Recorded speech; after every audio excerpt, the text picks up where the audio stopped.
Okay, Fire 35, Roth IRAs, the US market, etc. That sort of stuff.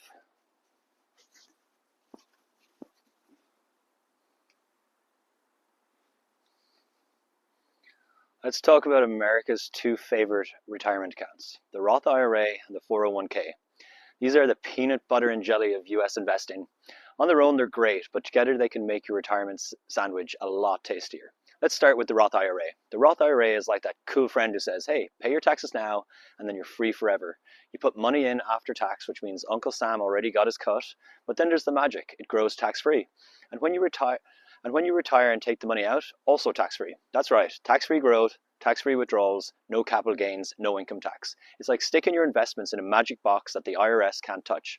This is kind of like the Canadian TFSA, however, with a few differences. But of course, there are some rules. You can only put in so much per year, but unlike the TFSA, if you don't max it out, it doesn't roll over to the following year. In 2025, the contribution limit is $7,000 if you're under 50, or $8,000 if you're 50 or older, and making catch-up contributions. Doesn't sound like much, but here's where compound interest makes it spicy. Put in $7,000 a year for a few decades, let it grow at 7 or 8% annually, and suddenly you're looking at hundreds of thousands of dollars that you never pay tax on again. It's like flipping the bird to the IRS, but legally. There's also the income limit. If you make too much, you don't qualify directly. For 2025, if you're single and making over about $165,000 or married and making over about $246,000, the ability to contribute starts phasing out. But here's where the backdoor Roth comes in. And no, that's not something sketchy you find on the internet. It's literally contributing to a traditional IRA, then rolling it into a Roth. It's a legal loophole, and it's how high earners sneak their way into a Roth land. Now, when can you take the money out? Well, with a Roth IRA, you can always withdraw your contributions, the money you actually put in at any.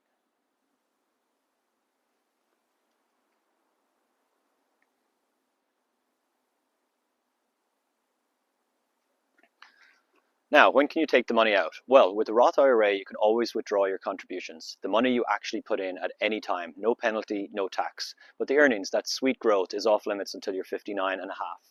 You need to have had an account open for at least 5 years. Otherwise, you get hit with taxes and a 10% penalty. Unless you're using it for certain exceptions like buying your first home, some education expenses, or a few other carve-outs. But the main idea is let it grow. Don't touch it. Future you will thank you. All right, let's move on to the 401k. The 401k is more like the corporate version of saving for retirement. This one is tied to your job. A 401k is funded with pre-tax dollars. That means you lower your taxable income today. You put money in, it grows tax deferred, and then when you take it out in retirement, you pay taxes on it as regular income. It's basically save taxes today, pay them later. The government is basically saying, fine, you can keep it for now, but when you're old and crusty, I'm coming back for my share. The 401k is kind of similar to the Canadian or RSP. In 2025, you can contribute up to $23,500 into your 401k. If you're 50 or older, you get a catch-up contribution of another $7,500, bringing it to $30,500. That's way more room than the Roth IRA. But the real kicker is employer matching.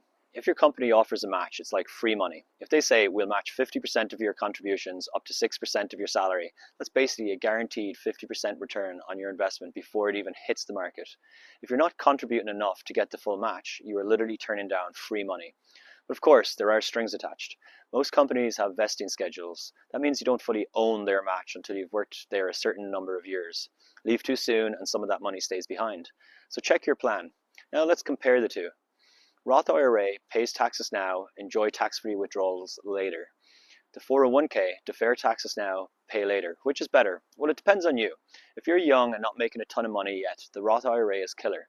You're locking in today's low tax rate and getting decades of tax-free growth. If you're older in a higher tax bracket and need the upfront tax deduction, the 401k might make more sense. And don't forget, some employers now even offer Roth 401ks. That's like combining both worlds. You can contribute after tax and withdrawals are tax-free later. But with those huge 401k contribution limits, the downside is they're less flexible on withdrawals compared to a Roth IRA. Here's another key difference, withdrawals. With a traditional 401k, you have required minimum distributions, or RMDs.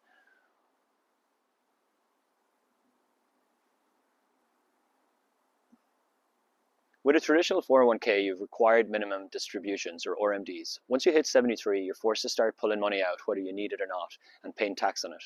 The Roth IRA doesn't have RMDs during your lifetime. That makes it an amazing inheritance tool too, because you can pass it on to your kids tax-free.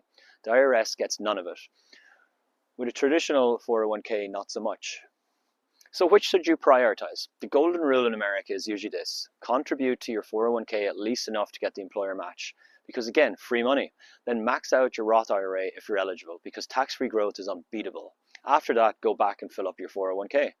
Both have their pros and cons. The Roth IRA gives you flexibility and tax-free growth, but limited contributions. The 401k gives you big contribution limits, a tax break now, and potentially free money from your employer, but you're on the hook for the taxes later and have less control. At the end of the day, having both is the dream combo. Tax diversification. Some money you'll pay tax on now, some later. That way, no matter what tax rates look like when you retire, you've got options. And as usual, one last thing before we wrap this up. I'm not a financial advisor. I'm just a random person on the internet telling you what I know. I love to read and learn this stuff, and rather than you wasting your time reading all of it, I can give you the highlights and tell you what you need to go and research so you can figure out what's best for you. So, like and subscribe so you can come float on a beautiful lake on a Tuesday afternoon and skip the traffic.